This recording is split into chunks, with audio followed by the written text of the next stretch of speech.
नमस्कार, मैं हूँ राजन कात्यायन। आपका हमारा इस विशेष कार्यक्रम में स्वागत है। जैसा कि आप सबको पता है कि कल देश की संसद में एक नया कानून, नया संशोधन लाया गया था, जो कि इस बात के लिए था कि संसद में मेंबर्स की यानी सदस्यों की संख्या बढ़ाई जाए, क्योंकि 33% आरक्षण महिलाओं को देना है और उसको कैसे किया जाए, उसके लिए सीटें बढ़ाई जाएँ। ये संशोधन लाया गया और ये संशोधन विपक्ष ने इसका विरोध किया और मोदी सरकार यानी बीजेपी की इतने दिनों से चली आ रही सरकार पहली बार बैकफुट पे आई और ये मत गिर गया। जैसा कि आपको पता है कि इसके पक्ष में 298 और विपक्ष में 230 मत मिले, यानी 52 मतों से ये विधेयक गिर गया। अब इसको बीजेपी इस तरह से ले रही है कि ये महिला आरक्षण का बिल था और विपक्ष महिलाओं के समर्थन में नहीं है। वहीं विपक्ष का आरोप है कि ये महिला आरक्षण बिल ही नहीं है, महिला आरक्षण बिल 2023 में पास हो गया है।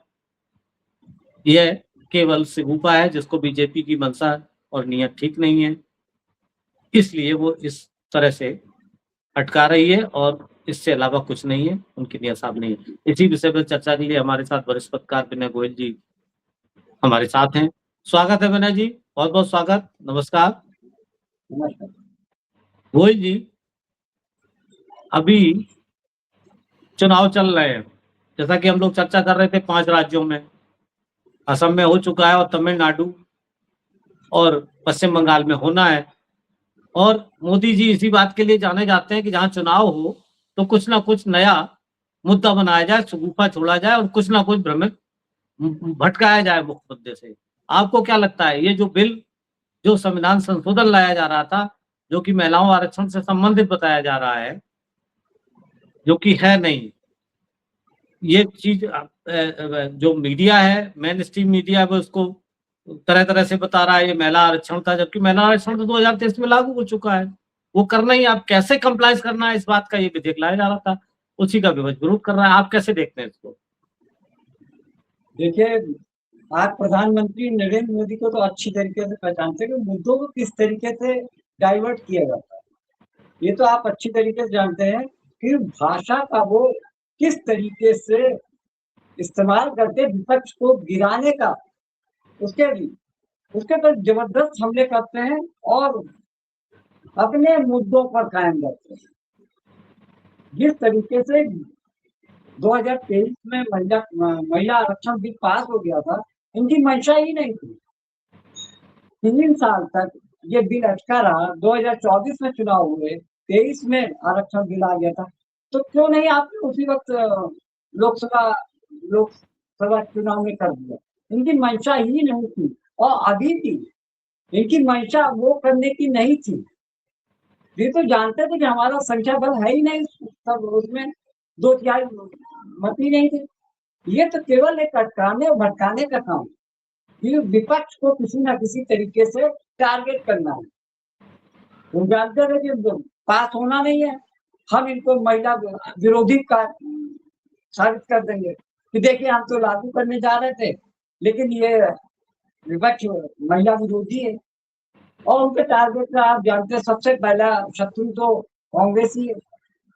आपने लोकसभा में देखा होगा, कोई भी विपक्ष का नेता कुछ भी बोल रहा है, इतना विरोध नहीं होता। लेकिन जैसे ही नेता प्रतिपक्ष राहुल गांधी बोलने लग जाए, तो सत्ता पक्ष के मंत्री, सांसद और साथ में लोकसभा अध्यक्ष ओम बिरला, वो हर तरीके से उनको हमेशा बोलने से रोकने की कोशिश में लगे रहते। लेकिन अब आप राहुल गांधी का अगर आप पूरी तरीके से वो अवलोकन करें, तो उनके भाव और उनके अंदर राजनीतिक समझ आ गई कि किस तरीके से किस बात को कहना है। आपने अभी 2 दिन पहले का जो राहुल गांधी का जो उनका भाषण था, उन्होंने देखा कितनी चतुराई के साथ लोग रोकते रहे, लेकिन जो मैसेज वो देना चाहते थे, उन्होंने दे दिया। जिस तरीके से मैजिशियन वाली बात उन्होंने करीब लोकसभा अध्यक्ष ओम बिरला उन्हें रोकते रहे, लेकिन इसके बावजूद उन्होंने वो जो मैसेज देना था दे दिया। उन्होंने क्लियर कर दिया कि अब जादूगर का जादू खत्म हो गया। तो वो डायरेक्ट हिट प्रधानमंत्री मोदी पे कर रहे थे और भारतीय जनता पार्टी इस बात को समझ गई कि राहुल गांधी का सारा फोकस नरेंद्र मोदी पे रहता है और सारी सांसदों का जो सत्ता पक्ष के हैं, एनडीए के हैं, उनका सारा टारगेट ये रहता है कि राहुल गांधी को नहीं बोलने देंगे, चाहे किसी को कुछ भी बोल ले। तो ये समझ लीजिए राहुल गांधी में ये मैच्योरिटी आ गई है। जिस तरीके से उन्होंने महिला बिल आरक्षण में संशोधन को का जो काला शक था वो उन्होंने संसद के सामने रख दिया और बड़ी चतुराई के साथ रखा। अंत में उन्होंने जब ये कहा कि आप प्रधानमंत्री के बाद, ये नहीं कहा लोकसभा अध्यक्ष ने कि प्रधानमंत्री के खिलाफ, उन्होंने कहा नहीं, आप जादूगर जिस चीज को इंडिकेट कर रहे हैं वो शब्द यहाँ पे संसदीय नहीं है। मैजिशियन शब्द ऐसा कौन सा संसदीय शब्द है? फिर राहुल गांधी का उसमें काउंटर देखिए, जिस तरीके से उन्होंने कहा, फिर भारतीय जनता पार्टी, अमित शाह, प्रधानमंत्री मोदी और ये सरकार देश नहीं है और जनता नहीं है, मतलब इनका विरोध करना का मतलब जनता का विरोध करना। बहुत क्लियर कट उन्होंने संदेश दे दिया कि अब इस सरकार का मुखौटा सबके सामने आ गया है। आपको बिल्किस बानो का तो याद ही होगा, बीएचयू यूनिवर्सिटी में बीटेक लड़की जो उसके साथ में गन पॉइंट पे रेप हुआ था, वो किस्सा तो मालूम होगा। कुलदीप सिंह सेंगर, ये सब लोग बलात्कारी जितने भी निकले वो सब के सब भारतीय जनता पार्टी की पोषित लोग। चिन्मयानंद जो कि राज्य गृह मंत्री थे, उनपे भी आरोप लगा। क्या हुआ? उस लड़की को, पीड़िता को जेल भेज दिया गया और चिन्मयानंद स्वामी अपने मस्त। तो ये महिला बंधन शक्ति इनको एक ही बात करते हैं। जितने बलात्कारी भ्रष्टाचारी होते हैं उनके पीछे तो भारतीय जनता पार्टी के ही लोग नजर आते हैं। जी जी, बिल्कुल सही कहा आपने। जी, आपने बिल्कुल सही कहा कि ये महिला बंधन का बात करते हैं और इतने गंभीर इनके सांसदों पे आरोप लगते हैं। जो हमारे नामचीन खिलाड़ी जो स्वर्ण पदक लेके आए, वो इतने गंभीर आरोप लगाते रहे और वो महीनों बैठे रहे, उस पे कुछ नहीं सुना। और कितना मान सम्मान ये महिलाओं का करते हैं, ये सब जानते हैं।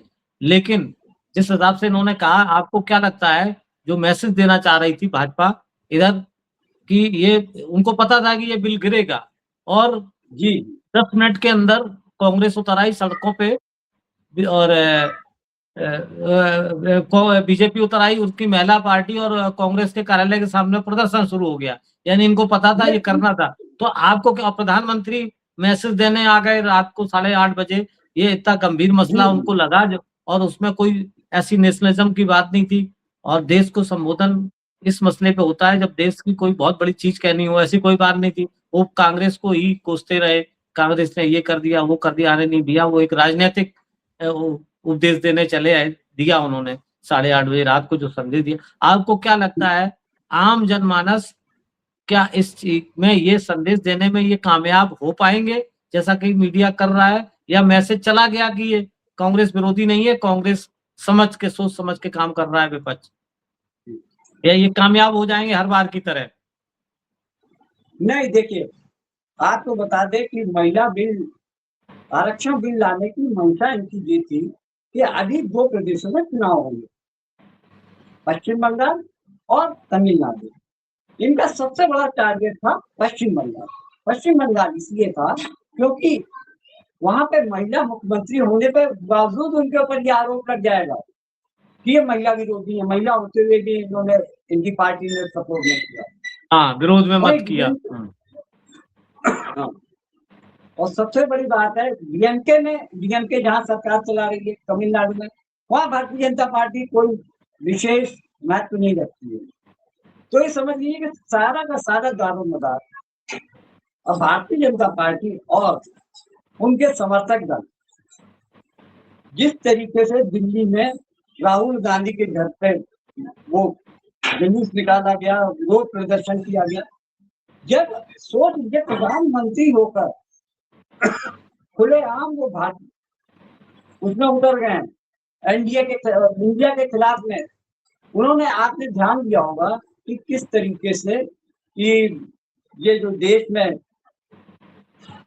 एनडीए के लोग, विपक्ष के लोगों ने जिस तरीके से महिला बिल का विरोध किया, महिला बिल का विरोध नहीं किया, उसमें जो संशोधन लाना चाहते थे उस चीज का विरोध किया, है ना। उन्होंने कहा 2023 में जिस तरीके से बिल पास हो चुका था, तो हम तो पूरे समर्थन के साथ वो 100% पास हुआ था ना। तो ये तो भारतीय जनता पार्टी भटकाने का काम करे। अब आप इनका आक्रामक रूप देखने को मिलेगा आपको। सिर्फ 23 तारीख को चुनाव है, 21 तक तो प्रचार करेंगे और एक ताबड़तोड़ इस चीज का इस तरीके से प्रचार करेंगे कि इंडिया ब्लॉक के सभी नेता, सभी दल महिला विरोधी दल, जैसे कि कांग्रेस को तो शुरू कर दिया, उसके साथ एडवर्टीजमेंट भी शुरू हो गए, लोग प्रदर्शन भी पूरे देश में शुरू हो गए जहां जहां भारतीय जनता पार्टी की सरकार है। तो अब ये समझ लीजिए कि इनका सबसे बड़ा टारगेट ममता बनर्जी है, जो कि सबसे बड़ी राजनीतिक दुश्मनी के रूप में ही देख रहा है। और वहां पर हर सर्वे ये बता रहा है कि यहाँ पर भारतीय जनता पार्टी के जीतना बहुत मुश्किल है। वहां बनने तो सरकार ममता की है, लेकिन इनकी आदत है ना, लास्ट मोमेंट तक झूठ बोलते हैं, चालबाजी और साजिश करने में सबसे आगे ये लोग रहते हैं कि झूठ पे झूठ परोसे जाओ। लेकिन अब ये स्थिति है, देश की जनता ये समझ गई है कि इनके पास पिछले 12 साल में सिवाय समाज को तोड़ने और झूठ बोलने के अलावा कोई काम नहीं है। महिला पे कितना उत्पीड़न होता जा रहा है, उसपे कोई भी वो नहीं है। आप ये देखिए कि जहां जहां भारतीय जनता पार्टी की सरकारें हैं, चाहे यूपी हो, एमपी हो, बिहार हो, महाराष्ट्र हो, राजस्थान हो, यहाँ पे महिलाओं के प्रति उत्पीड़न बढ़ा है। ये एनसीआरबी का ही डाटा है। तो ये अपने आप को एक बार फिर साबित करना कि ताबड़तोड़ प्रचार करो इंडिया ब्लॉक के खिलाफ में, ताकि जनता यही समझे जो वो दिखाना। लेकिन जनता अब समझ चुकी है और ये मैसेज अब विपक्ष भी इतना तैयारी के साथ है, वो भी जानता है, अब वो भी संभल गया है। उनको पता है कि इनका प्रचार तंत्र बहुत मजबूत है और उसमें बहुत अच्छा बजट है, विज्ञापन आते हैं, शुरू भी हो गए, मीडिया इनका साथ देता है, लेकिन फिर भी सोशल मीडिया है, अपनी बात कहने में वो भी लोग भी अब काफी कुछ विपक्ष भी कहने लगा है। तो ये बात तो निश्चित है कि वो इम्पैक्ट जो डालना चाह रही थी भारतीय जनता पार्टी, वो इम्पैक्ट गया नहीं है और विपक्ष सतर्क है इस चीज को लेके, पहले से सतर्क था और विपक्ष भी अपनी तैयारी कर रखा है। अब सवाल ये है कि दिक्कत क्या है। विपक्ष कह रहा है कि भाई आरक्षण लागू करो, नोटिफिकेशन भी हो गया अब तो 543 सीटें हैं, इसी में आरक्षण लागू कर दिया, इसमें दिक्कत क्या है? 850 करने की जरूरत क्या है? अगर 850 करेंगे कितना खर्चा बढ़ेगा ये नहीं देख रहा है देश। और फिर विधायकों अभी तो ये संसद में होगा, फिर विधायकों का होगा, 2-3 हजार विधायक बढ़ेंगे पूरे देश में। देखिए तो सबसे बड़ी बात कितना और खर्चा देश के ऊपर आएगा। 543 जो सांसद हैं उनको पूरा अभी समय नहीं मिल पाता, उनकी बात नहीं रखी जा सकती है। तो ये बताइए जो 850 हो जाएंगे, हाँ 10-10 मिनट 5-5 मिनट का समय मिलता है, पूरी बात सबको समय नहीं मिल पाता। बहुत बढ़िया बात आपने उठाई। तो अब बताइए जब इतने हो जाएंगे तो कितना समय होगा, कितने दिन संसद चलेगा, या यही सब होता रहेगा, कुछ और नहीं होगा? इसका लॉजिक क्या है? लॉजिक कुछ समझ में नहीं आता। नहीं, लॉजिक ये है, हम बताते हैं आपको। जो इनकी सोच है, वो सोच रहे हैं कि साउथ इंडिया में तो इनका कोई स्कोप बनता नहीं है, तो वहां पे डिलिमिटेशन करके इनकी जनसंख्या के आधार पर सीटें कम रहेंगी। तो साउथ का कोई कभी भी देश में प्रधानमंत्री अच्छे पोस्ट पे नहीं आ सकता, सेंट्रल से, वहां से सेंट्रल में नहीं आ पाएगा।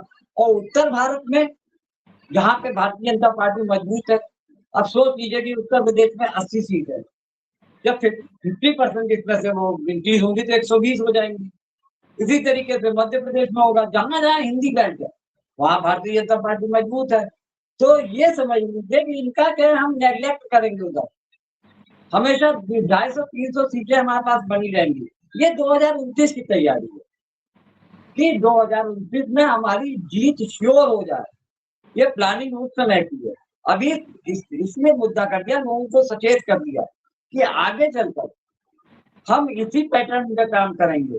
हिंदी भाषी जितने भी प्रदेश हैं वहां पर लोकसभा की सीटें बढ़ेंगी, हम उसी के ब्याह पे अपने आप को फिर से काबिज कर लेंगे। तो महिला से कोई मतलब नहीं है इनको, ना महिला वंदन से, ना महिला आरक्षण से। इनका तो अब आप सोच लीजिए कि इनके प्रदोष में कितनी अभी पूरे लोकसभा में 75 सीट पे महिला है। अगर इन्हीं में कर दिए होते तो 180 सीट हो जाती, महिलाओं की बात भी हो जाती। लेकिन आप ये समझिए केवल मौके पे चौका मारने वाली बात है कि महिलाओं के नाम पर ये अपनी बात साबित करना चाहते थे।